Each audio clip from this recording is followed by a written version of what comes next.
Good morning, class. We are into an accounts class, and today we are going to continue with the concept of accounting principles. As discussed earlier, accounting principles are laid down so that every business entity, proprietor, sole proprietor, they can follow these principles and make their accounts more sound and effective. Whosoever is analyzing their financial statement should have the idea that they are following these principles. They are the basics of how and about you are going to form the accounting systems and what rules you're going to follow and etc. So accounting principles are really very important in terms when you actually sit and prepare the accounting terms, or say for that matter when you frame the whole structure of your company, of how are you going to frame the accounting structure. Is your business a going concern concept, or what type of a depreciation system you are going to adopt every year? Is there any consistency, or if there is no consistency? So it's a process which various accountants or people who are being into calculating the accounts have experienced it. They have figured out various norms, various structure which were very much positive for them, and later on they have significantly laid down. That is why accounting principles are said to be man-made, because people around the globe have analyzed all the accounting entries, or they have seen the treatment of various assets, liabilities, drawings, cash and etc. And so then they have created these types of principles, and these principles are to be followed universally anywhere where you apply these accounting systems. So everywhere you have to put into these principles somewhere. Now these are flexible also. Now why do I say it is flexible? You can have n number of principles which you need to adopt, but somewhere where if the capital is very low of a particular business, then you can switch to another principle. So that type of flexibility, or in treatment of assets, of fixed assets, what is the nature of that particular assets, how are you going to record that particular assets. So there is a lot of flexibility when it comes to principle, yet it is stagnant on the point that you need to follow these principles. Okay, so we have already done going concern concept, accrual concept in our previous video, and now we are going to continue with a concept which says business entity concept. Now what is business entity concept? We all know that there is a proprietor, be it a sole proprietor, be it a business of partners, be it a government institution, anywhere in any place where there is a business, there is a head of the business. Always you have a person who is investing capital into the business, or there are partners who come together to invest something into the business. So what is business entity concept says that the business is a different person, and the person who is investing in that particular business is a different entity altogether. And that is a whole and sole reason that when you write the capital, you write it on the liability side of the business. Why so? Because the capital given by the businessman to the business is a liability for the business.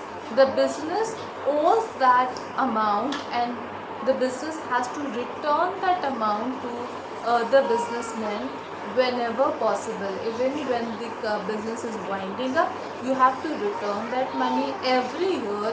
You have to pay certain interest on that capital to the owner. So here you can evidently see that the business is a different entity and the business person is a different entity, or you can say the sole proprietor or the whole and sole proprietor or the partnership for that matter are different entities. They have to be treated different entities. Also, if there is any drawing taking place, if there is an amount taken from the businessman from the business, So here you see that the amount is withdrawn for the business. So how are you going to treat it? Any business where the businessman is taking a lot of money out of the business, then you can evidently see that the business will see a loss. So here this principle plays a very imperative role, that whatever amount is drawn is going to be written in the partner's capital account, or it is to be reduced from the capital, so that the financial statement clearly states that this amount is taken away from the business by the businessman, and the businessman owes that amount to return it back to the business. So in that way, this is a whole concept of what we say business entity concept, and this is like for each and every business, be it a sole proprietor, be it a partner, be it an NGO, be it any other format. Any business structure has to follow this principle. Next is money measurement concept.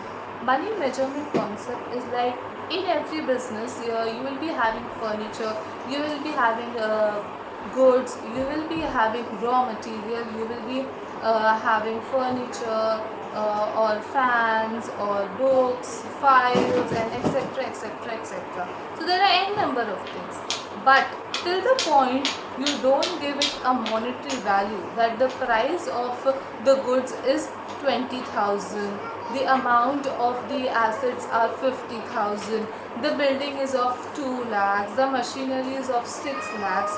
So this monetary value has to be there for each and every item which is being recorded in the financial statement. In the financial statement, you cannot mention that there were 250 goods in the godown. You have to mention the amount, the value of that particular goods into the financial statement. You are not supposed to write the quantity of anything, like I had 4 chairs, 6 tables, 10 pens in the office which is being utilized for the business. No, you have to write the monetary value, and each and everything with a monetary value can only be added in the profit and loss account, where we actually record all the expenses. Other than that, you are not supposed to record the quantity of the same. So each and everything which is supposed to be recorded in the accounting arena need to have a monetary value for the same, and this principles also speaks about the same, that money measurement, everything has to be calculated in money, no quantity, nothing to be like in only words and etc. A proper valuation, that too in form of money, should be there for each and every item which is included there. I hope that is pretty much clear to everybody. Next is accounting period concept. Now this was something very much struggled on, that what should be the accounting period. So around the globe, people came to a structure that it should be of 1 year. Okay, so of course we know our year starts on January and ends in December, but when we come to accounts, our year starts from 1st April and it ends on 31st March next year. So that is a standard accounting year which is followed throughout the India, where you will see all the accounts are opened on 1st April and the accounts are closed on 31st March of that preceding of that next year, of whichever, like if it's starting from 1st April 2015, it will probably end on 31st March 2016. So this is what this principle speaks about, that accounting period concept, that is of 1 year. And also this speaks about that whatever item, whatever expenses, whatever valuation you are giving to the entries into the financial statement needs also to be of that one particular year. Any depreciation is to be calculated for that particular year. Any salary paid is to be calculated for the whole 12 months. Any rent paid, say for that matter, for building, plant and machinery, any car expenses, etc. Everything needs to be calculated for that particular 1 year.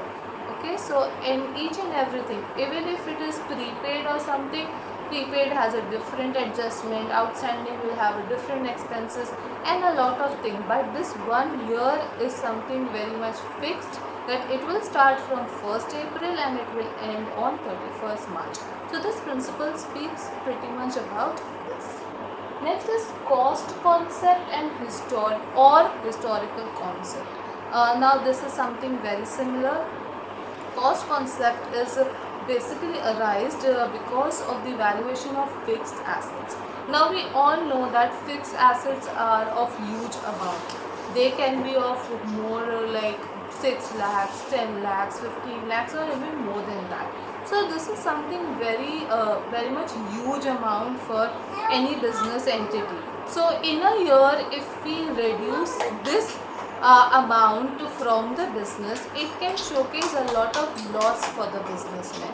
So this cost concept is used so that a businessman in like span of 5 to 10 years recovers that particular amount, and whenever that machinery gets obsolescence, or if there is any mishappening to the cost of the assets, then this depreciation system can overcome that loophole of the financial statement. Say for example, there is a machinery of 10 lakhs.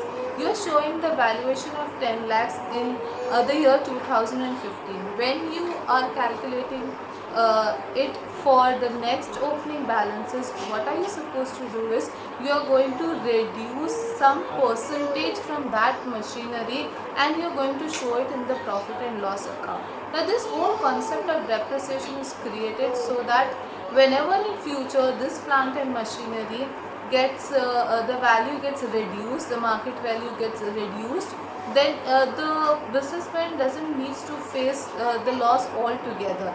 There is something called depreciation which is already been reduced every year. Like in reality, of course, things don't get reduced so much, but this concept speaks about that the value decreases every year. Okay, this principle speaks that the value of the assets, whichever asset is in the business which is used as plant and machinery or building or any other stuff, it gets reduced and it has to be like the value has to be shown to be depleting, and the value is to be reduced and shown in the profit and loss account debit side. So in this way, this historical concept is very much useful in the financial statement to create a balance in the accounts, so that you don't suffer the loss altogether and you don't show a lot of profit altogether. So this concept speaks pretty much about that. Next, dual aspect concept. Now what does this speaks about? Like if something is debited, okay, say for example we are creating a depreciation in the business. If we are depreciating the value of machinery, so we will go to the asset side, okay, and we will reduce some percentage from the sale. But this is just a single entry. But what happens in accounts is you will have a dual entry for the same, and you will be also calculating that amount in profit and loss account in debit side, so that there is a balance. Okay, so that there is a balance in the whole situation. You don't reduce a lot from debit side and you don't credit anything. Okay, everything, if there is something which is debited, there has to be an account which is credited. Okay, if you are selling goods, okay, the goods account will be reduced. Okay, the amount of goods from your stock will be reduced, but the amount of cash which is being deposited in the bank will also increase. So this is what the dual concept speaks altogether, and accounting is very much strict on this, that every account has to be changing when there is an effect, where there is an event, okay, when there is a transaction, there has to be debited and credited at the same time. It cannot happen so that only things are being credited and credited all the time. There is an account which is debited at the same time, be it other than person who is not associated with the business but is being affected by the same entry. Say for example, we are selling goods to Mohan. because Mohan is receiving that goods. So we are going to open Mohan's account and we are going to show that these particular goods were sent to him and he has paid the amount in cash to us. If we are not showing that Mohan is receiving the goods and we are just showing that we got the cash, then that will create a disbalance in the cash, because now we don't know that how are these goods getting reduced and our cash is being increased. We need definite reason for changes in these both accounts, because of course our goods are also being reduced, our cash is also increased. So this principle explains us about how things should be balanced in both the accounts. So that's it.